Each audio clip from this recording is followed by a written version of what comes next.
Hello mga ka-London!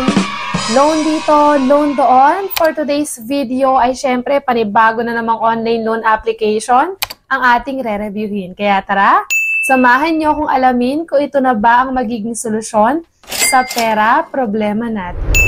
At kung bago ka nga lang sa channel na ito ay huwag mong kalimutang mag-subscribe at i-click ang notification bell para lagi kang updated sa mga susunod pa nating mga videos. At hindi lang yan, huwag mong kalimutang mag-like at mag-comment para masali ka sa ating giveaway.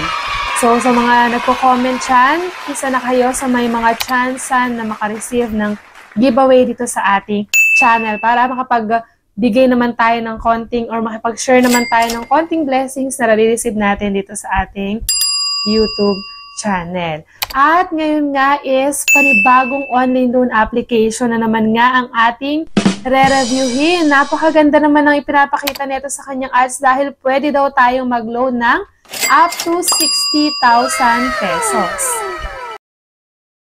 Na pwede daw nating bayaran ng mula 91 days up to 365 days or isang taon. So parang hindi naman din na iba yung pinapakita nila sa ads sa iba pa nating online loan application na na-review na ng mga nakaraang araw. Isang valid ID lang ang kailangan at pwede kang mag-loan basta ikaw ay 18 years old and above at isang Filipino citizen. Lagi kong sinasabi sa ating review na huwag tayong basta-basta maniniwala sa mga ipinapakita nila sa kanilang ads dahil madalas ang ending niyan ay hindi naman din pala talaga legit. Kaya tama din ang ginagawa mo na nanonood ka muna ng ganitong klase ng review para at least bago mo subukan, bago mo itry, at bago mo ibigay ang iyong personal information, ay nakatitiyak at nakasisiguro ka muna na legit talaga ang online application na balak mong pagloanan. Itong all na re-review natin ay legit daw at legit na hindi daw 7 days ang pagbabayad. So yan ay isa sa mga titingnan natin kung totoo ba talaga dahil sa ating mga naglo-loan, sa experience natin, syempre gusto natin yung loan term ay medyo mahaba. Kung meron nga nagbibigay dyan ng loan term ng mas mahaba is mas lalo tayong nahihikayat na mag-loan. Low interest rate din daw ito at mayroong 4.6 na rating. So mataas-taas yung ratings na yan pero kagaya ng sinasabi ko, huwag tayong masyado agad magpapaniwala sa ads. At wag lang din tayo magbase sa kanyang ratings dahil ang ratings na yan madalas ay hindi rin naman legit talaga ang nakikita natin. So, mas maganda pa rin na inaalam natin at nanonood tayo ng ganitong review para at least makasiguro talaga tayo bago tayo mag-try.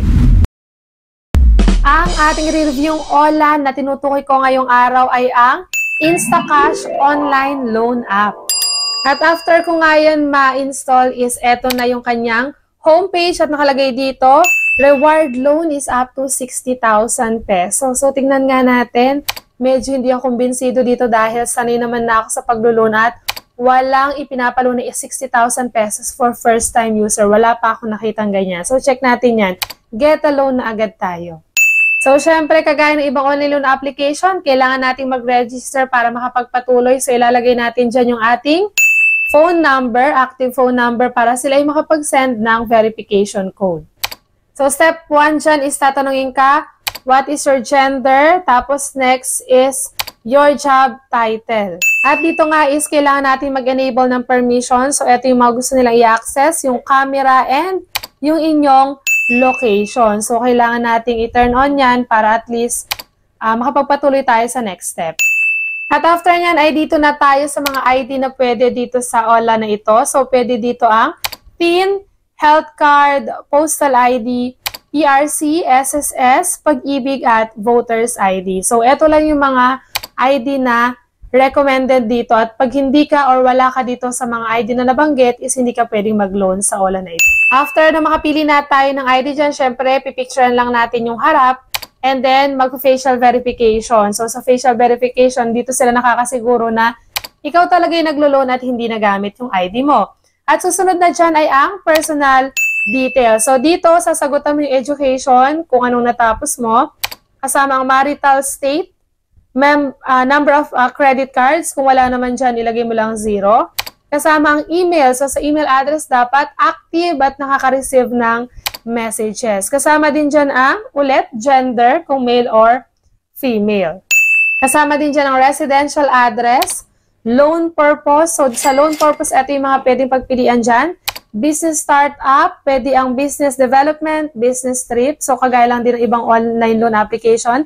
Yung mga loan purpose, pwede din ang other business use, emergency, medical, education, travel, internet, and cable, at marami pang iba. So, pipili ka lang dyan.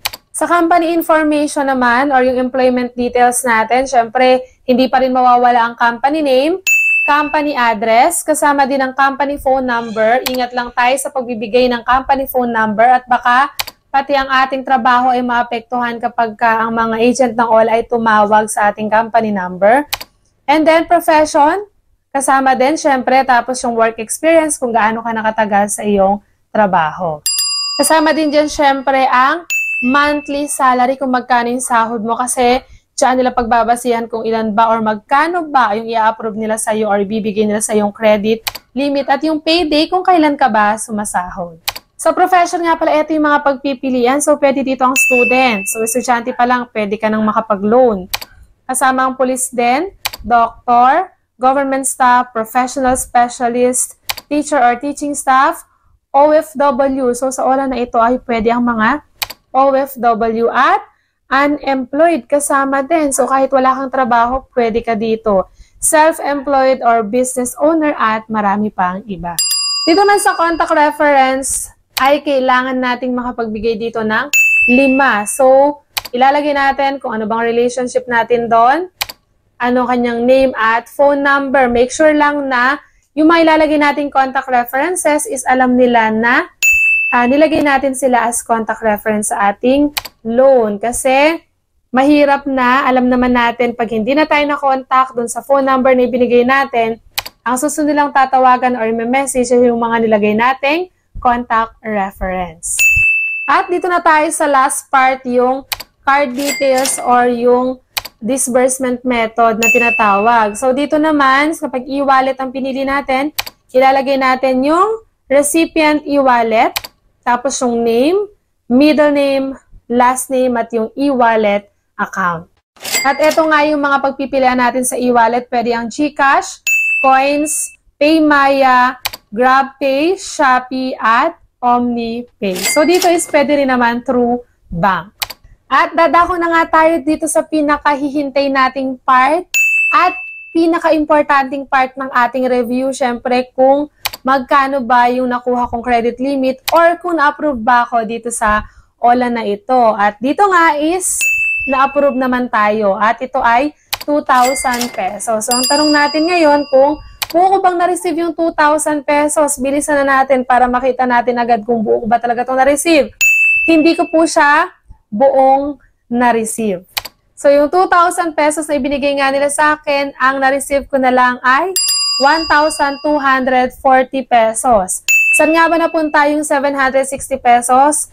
Nakalagay dito, service fee ay 760 pesos. So, sa service fee mapupunta yung ikakaltas nila. Wala na silang inilagay dito na iba't iba pang fee. Service fee lang. So, paano ba ang pagbabayad? Nahati sa dalawang pagbabayad. Pero, sa unang pagbabayad pa lang is babayaran na natin yung halos buo ng amount, which is 1,980 pesos. At sa susunod na pagbabayad is 20 pesos na lang. At itong online loan application na ito ay legit na hindi 7 days. Dahil 6 days pa lang ay dapat mabayaran mo na yung halos buong amount. So yun po yung kabuuan na details, na loan details ng ating OLA na ni-review ngayong araw. Siyempre, yung desisyon ay ibibigay ko pa rin sa inyo kung kayo ba ay magtutuloy pa rin sa paglo-loan or hindi na. At hindi ko po kayo hinihikayat na mag-loan. Ang akin lang pong purpose is para mabigyan kayo ng idea kung magkano ba talaga ang pinapaloan ng OLA na ito for first-time user at kung magkano na lang ba talaga yung makukuha natin. At syempre, yung loan term niya kung gaano ba ito katagal. So, dito na po natatapos ang ating review ngayong araw.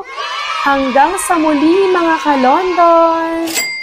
Bye-bye!